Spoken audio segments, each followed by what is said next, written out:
Video number 3, why you can't focus. You sit down to work. But nothing happens. You sit down to work.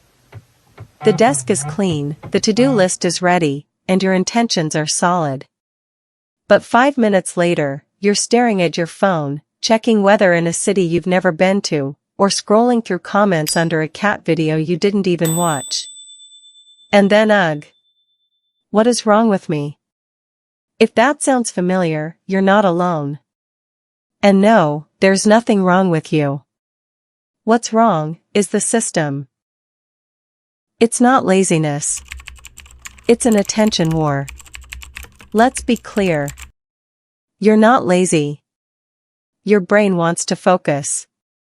But every time you try, something else hijacks the signal. Notifications. Background noise. A buzzing mind that won't slow down.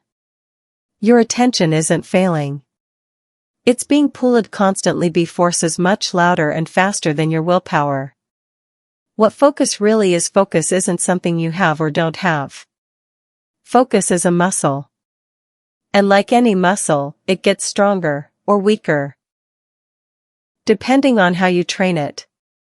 But here's the catch, every time you switch tasks, check a message, jump tabs, scroll TikTok, you weaken it. And the worst part? Every quick check rewires your brain to expect rewards immediately. So when you try to sit still and do deep work, your brain protests. Find your friction point before you fix focus. You need to understand where it fails. Is it starting the task?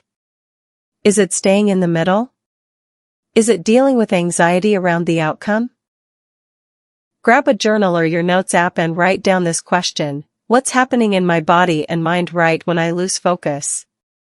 Is your stomach tight? Are you thinking about failing? Do you feel bored? Your friction point is the exact moment your attention tries to run away. That's your starting line. Shrink the entry point. Big goals trigger big resistance. So instead of I need to finish the report, try, I'll open the document and type one sentence. Why? Because the brain doesn't resist small starts. It resists overwhelming expectations. This is called reducing cognitive load. You trick your brain into starting by lowering the entry fee. And once you start, momentum does the rest. Use a focus ritual. Ever notice how athletes have rituals before a big game? You need one too. A small, consistent sequence that tells your brain, now, we focus. It could be putting on headphones, turning off all notifications, lighting a candle, breathing in for 4, out for 4. This works because the brain loves patterns. When your ritual becomes a habit, it acts like a doorway into flow. Why you keep snapping out of focus even when you start strong? Distractions sneak in. Why? Because your brain has been trained for years to expect stimulation every few seconds. That dopamine cycle isn't your fault, but it is your responsibility. Every time you resist a distraction, you're not just being productive. You're rewiring your brain to become stronger, calmer, clearer. How focus links to self-worth. This might sound deep, but here's the truth. Your ability to focus is directly linked to your sense of self-worth. If deep down you believe, I'm not smart enough, or it doesn't matter if I fail, your brain will avoid hard tasks not because they're hard, but because it hurts to feel not enough. Fixing focus means rewriting that belief, too. You're not broken, you're distracted. The modern world is designed to keep you distracted. Every app, every ad, every click, they all profit off your attention. But your value isn't measured in clicks. Your worth isn't based on how many tasks you finish in a day. So if you struggle to focus, don't say, I'm broken. Say, I'm learning to take my mind back. How to train deep focus. Slowly start small. Set a 5-minute timer. Block out distractions. Do just one task. Nothing else. When the timer ends, stop. You've just done a focus rep. Like weight training, focus grows with reps, not pressure. You're building mental muscle. Every session counts. The power of naming the distraction. Here's a trick: the next time your mind drifts, say out loud what's pulling it. I'm thinking about dinner. I'm worried I'll fail. I feel bored. Naming the distraction takes away its power. You become aware instead of being controlled. Awareness is step 1 to freedom. Focus is emotional regulation. People think focus is logical. It's not. It's emotional. Distractions are often emotional escapes.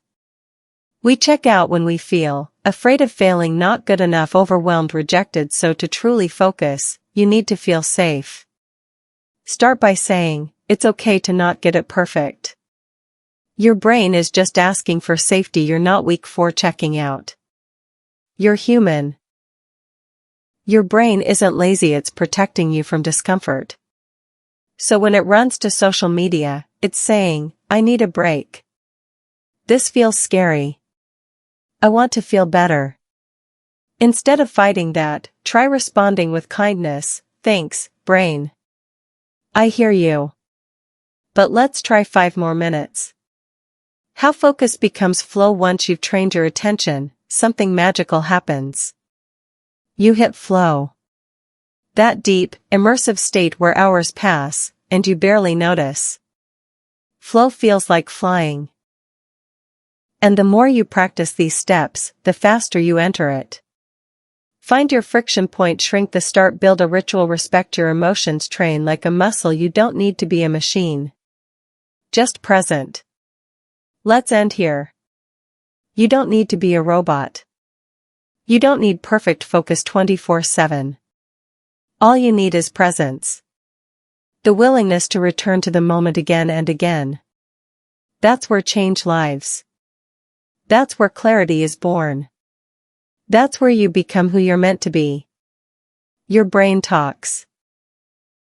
Listen closely. Guide it gently. And you'll find your focus again.